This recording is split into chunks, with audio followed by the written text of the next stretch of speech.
loolu moom moo am ci dans la région de Diourbel lu fa baax la ca ëpp ce sont les Sénégalais de l'extérieur tey nag ces Sénégalais ont compris que le développement du pays c'est à la base ces Sénégalais de l'extérieur dañoo dellu si ñëw bokk ci ñiy xëccoo may nuyu Ahmed Diallo bu nekk Ngexox parce que moom c'est un Sénégalais établi en France mais tey dafa ñëw ñoom ñu taxawal seen coalition boo xam ne dañ ko tuddee gox bu bees c'est des initiatives comme ça qu'il faut nee naa la man du ma politicien man li ma bëgg mooy ñu xam ne Sénégal mën nañ ko defar sans les politiciens du lenn politiciens ñoom ni ñu koy doxalee dañ la bëgg a wax ne lu baax ñooma ku baax ci ñoom ngay jaar xoolal baykat yi niñ leen soppee ay yalwaankat baykatu àdduna bi yépp dañoo am alal baykatu Sénégal rek ngay gis ñuy ñaan engrais baykatu Sénégal rek ngay gis dañuy ñaan engrais ñaan jiwu ba pare di saraxu ngir ñu fixer leen prix mais c'est une aberration alors que tey quelqu'un comme Mamadou Dia mais il avait compris c'est ko yi Mamadou Dia bàyyi woon Sénégal ba tey ñoo fi nekk c'est ko yi mu fi bàyyi woon ba tey ñoo nekk ci Sénégal. Merci. Alors loolu nag mooy suñu combat que élection yi ñu jëm que les mouvements que les associations de quartier comprennent que seeni élection la nit ñi nekk ci gox yi lañu soxla ñi amal njariñ gox bi lañu soxla li gën ci koñ bi lañu war a jox koñ bi mais pas li gën ci parti bi. Merci beaucoup. jërëjëf. Bougane Gueye Dany nga yor plusieurs casquettes nekk entrepreneur nekk propriétaire groupe des médias jiite ay régie de communication waaye tamit nga versé depuis 2018 dans l'espace politique avec le mouvement Gëm Sa Bopp aujourd'hui avec la grande coalition Gëm Sa Bopp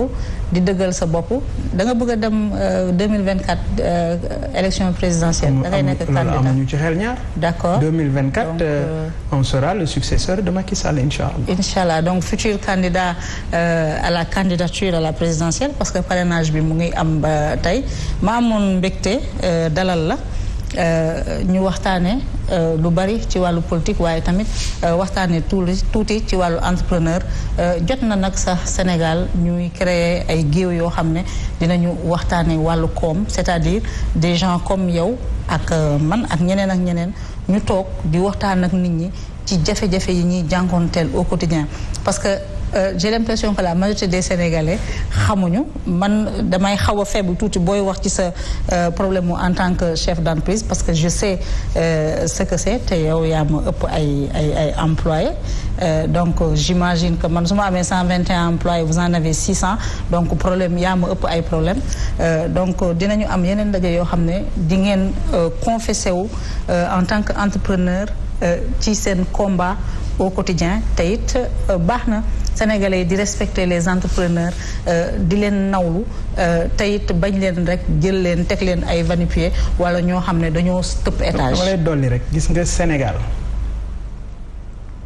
képp ku am tur wala nga am xaalis nga baal ma góor jigéen wala franc-maçon et ça il faut parfois les comprendre en tout cas. mais il faut mu deñ ci maay pour certains. xam nga pour ñoom ñi ci ëpp accepter ta réussite. c'est comme qui dirait ñoom dañuy accepter seen échec. et loolu ñi ñu jiite dañ ci am part de responsabilité parce que Sénégal rek ngay gis fonctionnaire bu am alal da ngay gis fonctionnaire am immeuble R+10 nga gis fonctionnaire muy dawal auto 80 millions mu wóor la ne salaire am mënu ko may. ministre bi idem directeur général société nationale bi idem tu as l'impression que dans ce pays ñoom politiciens yi dañu am benn objectif ba gëmloo ko ñëpp mooy Sénégal xaalis kenn du ko liggéey. raccourci la dañ koy lijjanti nit di lijjanti di mos nit di liggéey di torox di ñaq di walaakaana loolu laa bëgg mu jeex Sénégal. en tout cas ma lay remercier di la souhaiter bonne chance. ma yaakaar ne nag jour boo nekkee président xanaa di ñu jàppale yow di nga comprendre li nga xam ne moom mooy suñuy problème. xam nga moi je suis un allié naturel de la presse. parce que dama xam li nekk ci presse xam jafe-jafe yi ci presse moo tax ma ne la sànq dañoo nekk quatrième pouvoir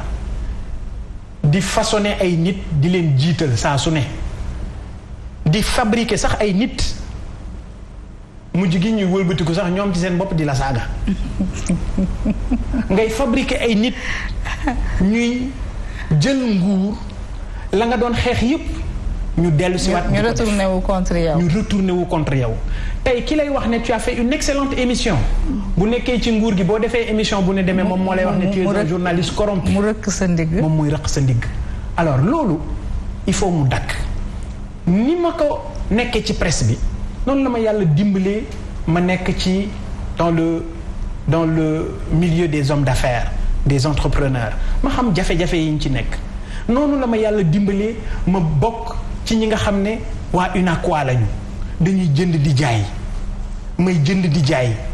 xam jafe-jafe yi ci nekk noonu la ma suma borom dimbalee ma nekk ci dans le milieu de l'ingénierie informatique loolu la ma suma borom dimbalee ma nekk dans la communication publicitaire et cetera alors donc dama jàpp ne man mission bii ma jóg di ko def suñu borom daf ma teg ci yoon parce que Maïmouna rien ne prédestiné à ce que ma dugg ci lii ma nekk nii man du ma wax politique damay wax engagement citoyen bii ma am parce que dara prédestiné wul woon ne dinaa dugg ci lii ma nekk dama mus a toog suma roq nit dana ma romb du ma xam ma sol short romb la di liggéeyloo ak samay nit ñëw ànd ak ñoom di ci jàpp nit di ma laajte ñu ne ko kee moom mooy Bougane mais da ngay dem ba benn instant mooy li ma la wax